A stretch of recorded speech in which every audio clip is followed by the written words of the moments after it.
Okay, so let's do this vectors question and do a lot of writing. I'm going to give myself a darker bit to write on. Don't need that.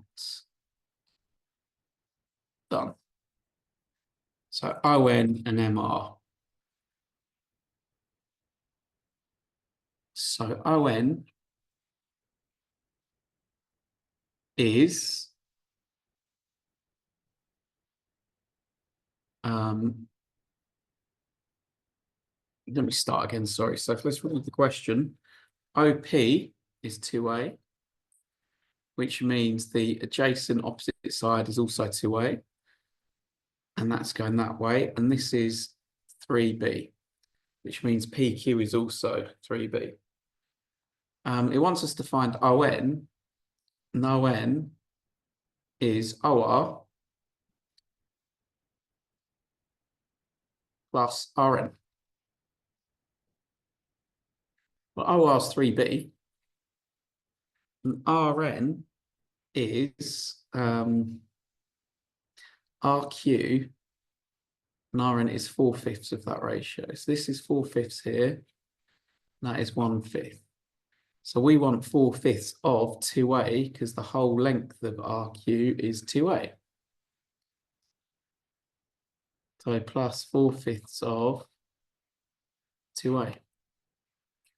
So that is 8/5 A plus 3B. And that is our ON.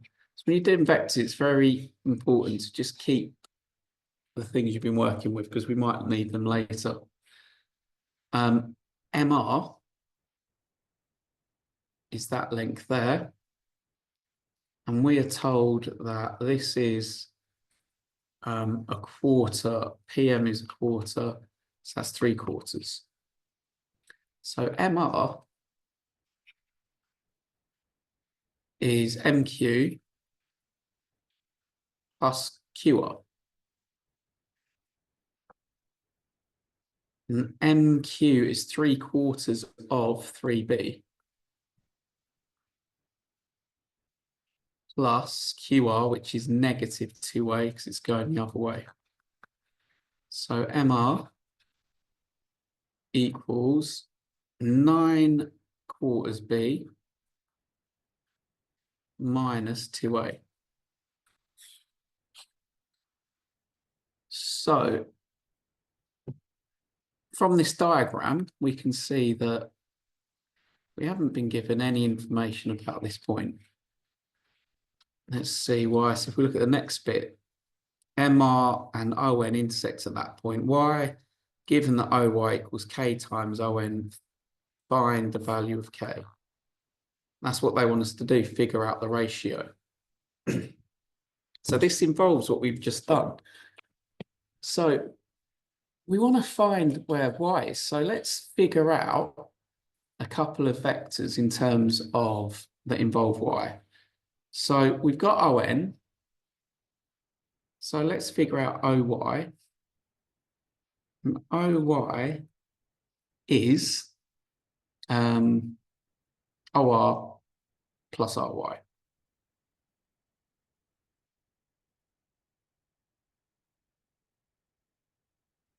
Now OR is 3B,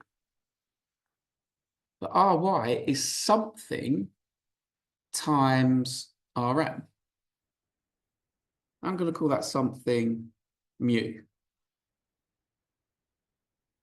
And RM is the negative of MR, which we found.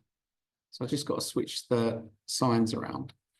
So that'll be plus mu of 2A minus 9/4 B.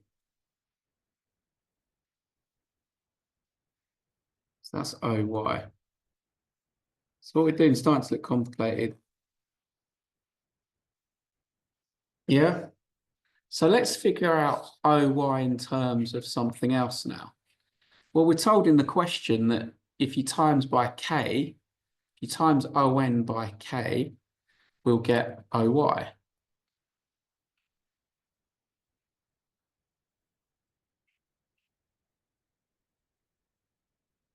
Yeah, I think that's the way they wanted it. It's not a big deal if it's a different way. No, that's exactly it. So now we've got two unknowns, K and mu. Now, a lot of you always say to me, Sharon, when am I going to need this in life? Now's our chance. Simultaneous equations. So we can solve simultaneously to find K and mu. So what we have to do is create two equations. So ON we had, so we've got to times ON by K. So we have 3KB plus 8/5 Ka.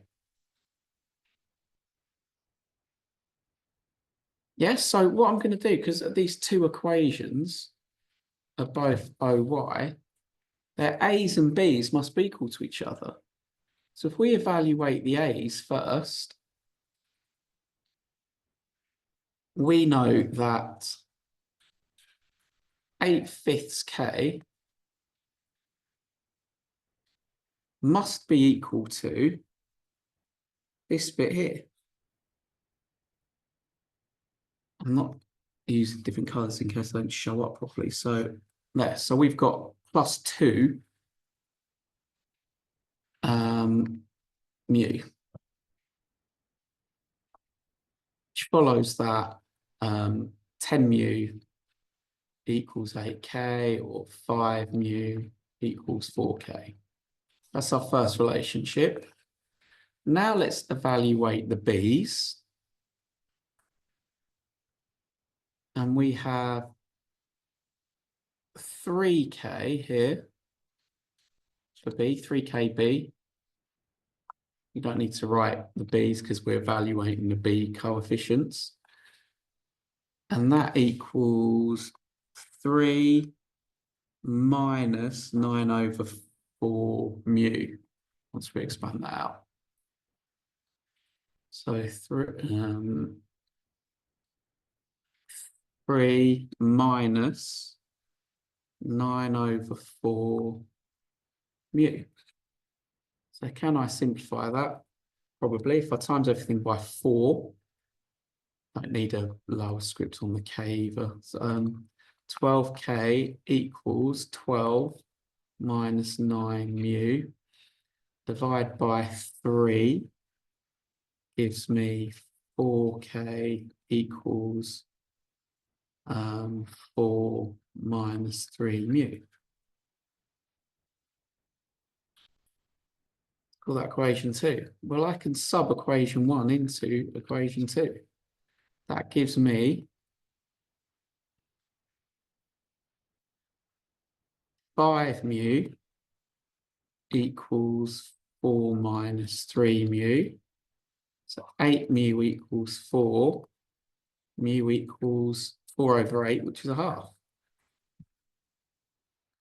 So y is the exact midpoint, but you could not assume that. If you'd assumed that, you'd have got 0 marks in this question. Yeah, you have to show it. It just happened to drop out at a half.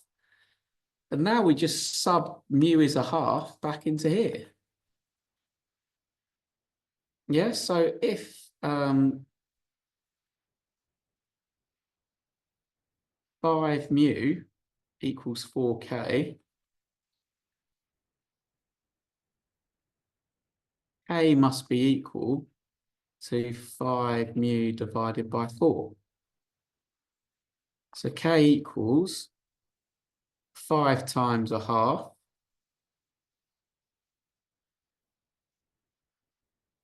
divided by 4, which is the same as times in my quarter. So K equals 5/8. Job done.